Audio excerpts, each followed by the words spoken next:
when did you guys start playing in synagogues? How long has this been happening?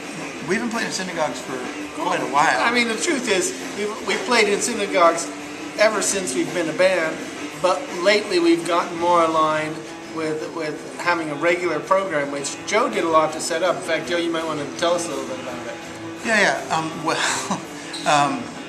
Ed Krause, who's somebody we played with over the years that we met through Jack Falk, contacted me and said that there was a new cantor in town at Neve Shalom. Her name is Deborah Bledstein, and she came from Motown. She came from Motown, but she lived in New York for a long time and was doing these. She was actually. Let me interrupt a second. She's got some Motown chops. She's got Motown chops. There you go. She was a vocal major. She was on Broadway, I think, for a little bit, and she became a cantor, and she's great. And she contacted me, and we started talking. So Klezmocracy is the funk Motown band for these synagogue gigs every 3 months, and they're called PDX Live, and we're in our second season starting this fall. And the thing with her varied background, when she came into being a cantor, she was also interested in different ways that people are orchestrating the traditional music. And she was in touch. Apparently there's conventions that go on with the cantors, and they present all sorts of different stuff. And she was in touch with people that were writing new arrangements that were funky, some were Latin, all sorts of different settings for these texts. And so she had ambition to manifest some of this sound here, and we were a good match for her ambition, because we could cover a ton of different styles, and she, as I said before, she can belt it out. So you get the. We go everywhere from Brazilian to a lot of funk to reggae to rock. We go all over. So I take it this is not for religious ceremony. No, it is. It's a Friday. It is. Yeah. Wow. It's a Friday night Shabbat, and it attracts a lot of people, and it's really fun. It's at Neve Shalom out on Peaceful Lane, which is right off Dosh Road off Highway 10, and it's pretty cool. It is. Yeah, it's really cool, and it's been fun to be. We've played, bar mitzvahs and weddings and stuff over the years, bat mitzvahs, all Purims, but we're kind of like right in the heart of it now in a spiritual service.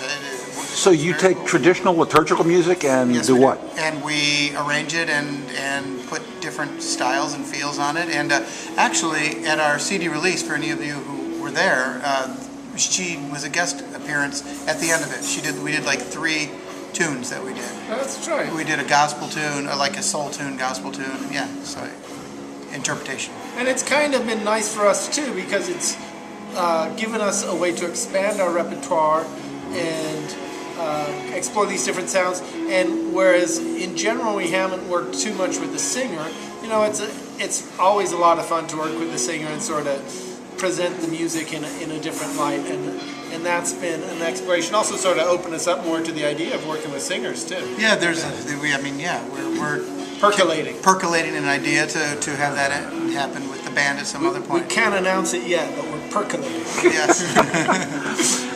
It may percolate at the June 9th gig too, but I don't know. So it's the full band when you're in the synagogue. It's the full band. Yeah. It is. Courtney's playing guitar on some of that stuff too. Yeah.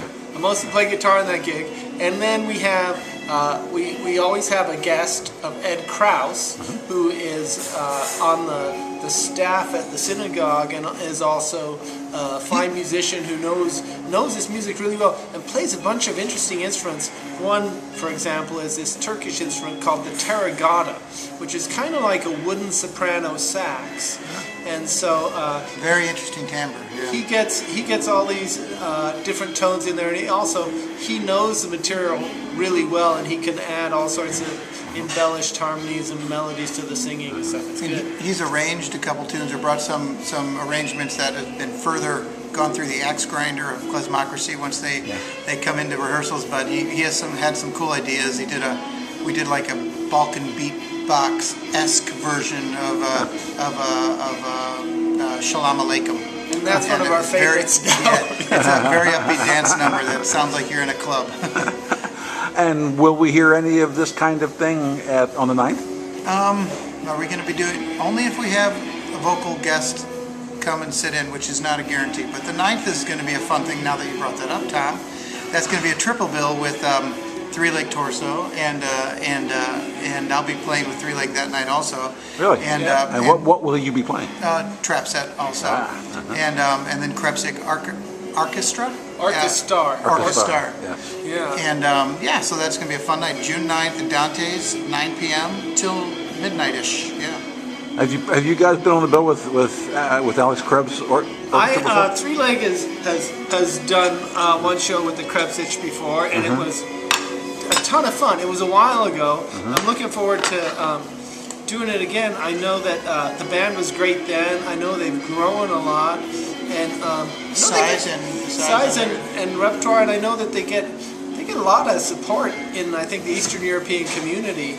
And we're looking forward, by all accounts, it could be a flammable event. It might be good to wear flame-retardant clothing, as I do to all my gigs. We're calling it an Eastern European firestorm. Yes. I think we might need a shot of the food Courtney's going to try to mix here. Oh, what is this? Yeah, I ordered a banana Nutella crepe. Yes.